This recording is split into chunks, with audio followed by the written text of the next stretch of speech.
Bonjour à toutes et bonjour à tous. Aujourd'hui, une question d'un consommateur qui me demande pourquoi est-ce qu'il y a du huilage sur les fromages à la cuisson. Donc, huilage du fromage à la cuisson, le classique, c'est vous faites votre raclette et puis il y a un jus transparent qui sort. Donc, en fait, ce jus transparent, c'est de la matière grasse libre, c'est-à-dire de la matière grasse qui n'est plus intégrée dans le réseau protéique, dans le caillé, pour faire simple. Plus on est sur un fromage affiné, moins la matière grasse est tenue, plus elle a tendance à fuiter. Plus on est sur un fromage qui a été chauffé pendant le process de fabrication du fromage. Je ne parle pas du moment où on fait la raclette, mais pendant le process de fabrication du fromage, notamment les pâtes pressées, cuites, des émintes, des comtés, des beauforts. Plus la charge thermique a été importante, c'est-à-dire le nombre de traitements thermiques pour la durée, etc., plus ça a tendance à faire sortir de la matière grasse aussi.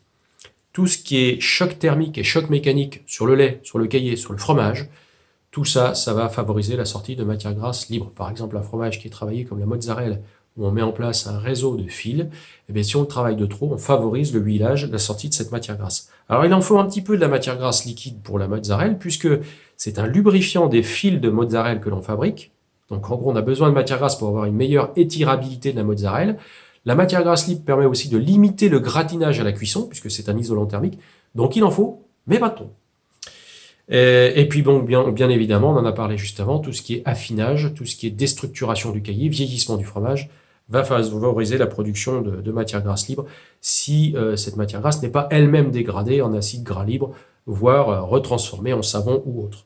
Donc il y a plein d'éléments qui jouent là-dessus. Pour réellement savoir ce qui s'est passé, il faut passer par un outil de résolution de problème qui s'appelle le 5M, qui permet de voir la matière première, le matériel, les méthodes, le milieu et la main-d'œuvre. Et à partir de tout ça, on peut chercher à savoir où est-ce qu'il y a eu des chocs thermiques, des chocs mécaniques, quelque chose qui a favorisé la sortie de la matière grasse dans le fromage. Mais c'est valable sur tous les produits laitiers, ça peut se faire aussi sur la crème.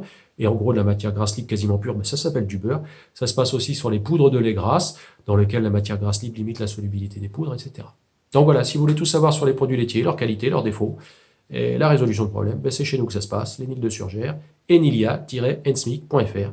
Et bien évidemment, vos questions, auxquelles j'essaie d'apporter quelques éléments de réponse sur cette chaîne, la Minute Techno Alimentaire.